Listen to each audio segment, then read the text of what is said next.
Prime minister of England, secretary of state India Pethick Lawrence, तमाम governors, director IB की चिट्ठियां हमने यहां डाली हैं। जो पढ़ना चाहता है पढ़ ले और फिर फैसला करे कि हमें आजादी किसने दिलाई। 70 साल तुमने झूठ बोल लिया है, लेकिन तुम्हारा पर्दाफाश हो चुका है। सत्य में एक बहुत इनकन्वीनियंट आदत है, वो निकलता है 70 साल बाद, 100 साल बाद आप उसे दबा नहीं सकते।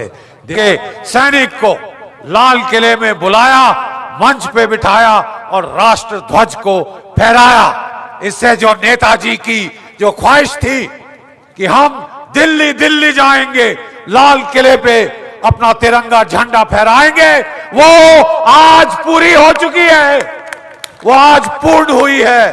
75 साल बाद नेताजी वहां पहुंच गए हैं।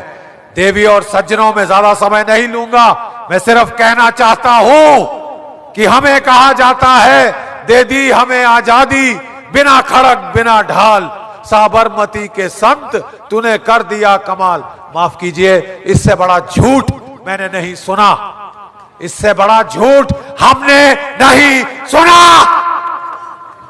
60,000 की आजाद हिंद फौज थी, जिसमें से 26,000 शहीद हो गए।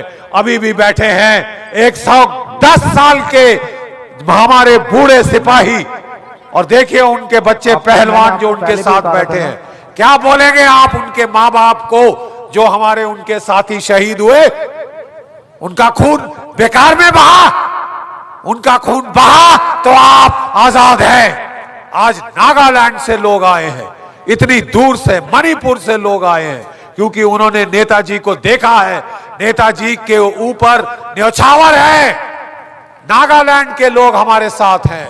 देखिए जरा अपनी पोशाक में, परंपरागत पोशाक, प्लीज खड़े हो जाइए, प्लीज खड़े हो जाइए। अब मेरे नागा दोस्त देखिए ये क्यों आए हैं यहां पे, ये नेताजी की वजह से आए हैं।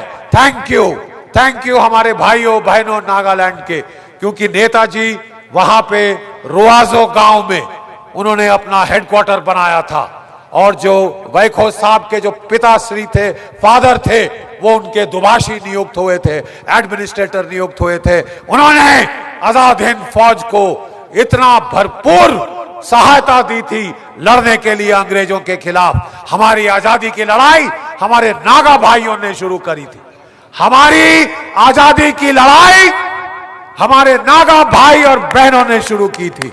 हमें बोला जाता है हमें अहिंसा से आजादी मिली। हमने रिसर्च करी है और हम चैलेंज करते हैं, ओपन चैलेंज। सारे ये जो लेफ्टिस्ट हिस्टोरियन, कोर्ट हिस्टोरियंस को आपने हमसे डिबेट करनी है, आपने सच जानना है। एक एक अंग्रेजों की चिट्ठी हम यहां ले आए हैं, एक एक चिट्ठी अंग्रेजों की जो साबित करती है। Wavell, viscount Wavell, chief of the army staff, field marshal लॉकिनले, prime minister of England, secretary of state India Pethick Lawrence, तमाम गवर्नर्स, डायरेक्टर आईबी की चिट्ठियां हमने यहां डाली हैं। जो पढ़ना चाहता है पढ़ ले और फिर फैसला करे कि हमें आजादी किसने दिलाई। 70 साल तुमने झूठ बोल लिया है, लेकिन तुम्हारा पर्दाफाश हो चुका है। सत्य में एक बहुत इनकन्वीनियंट आदत है, वो निकलता है 70 साल बाद, 100 साल बाद आप उसे दबा नहीं सकते।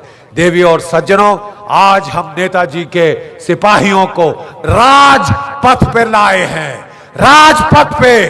और अगला साल हमारा निवेदन है इस सरकार को कि नेताजी का स्टैचू राजपथ पे लगाइए, जहां जॉर्ज 5 के पुतला था, और वो स्थान रिक्त है, वो स्थान खाली है, वो स्थान नेताजी का है, वो स्थान नेताजी को दीजिए। You will have to give it to Netaji, it belongs to Netaji. We will see that he gets there. हम देखेंगे भारत के लोग आपको नेताजी को जॉर्ज 5 की कैनोपी के नीचे लगाना होगा, क्योंकि असली लिबरेटर, आजाद करने वाला नेताजी के सिवाय दूसरा कोई नहीं। मेरे साथ एक बार जरा खड़े हो जाइए, आखिरी है। और जरा देखें आप में अभी भी कितना जोश बाकी है। खाना मैंने भी नहीं खाया, लेकिन देखते हैं फौजी कितना गरज सकता है भूखे पेट से। मेरे साथ बोलेंगे जय हिंद, जय हिंद। इस्लामाबाद और बीजिंग तक की आवाज जानी है। एक बार फिर जय हिंद, जय हिंद। बहुत बहुत आभार, बहुत बहुत धन्यवाद। धन्य है आपका नेताजी के भक्त जो आज यहां आए। Thank you.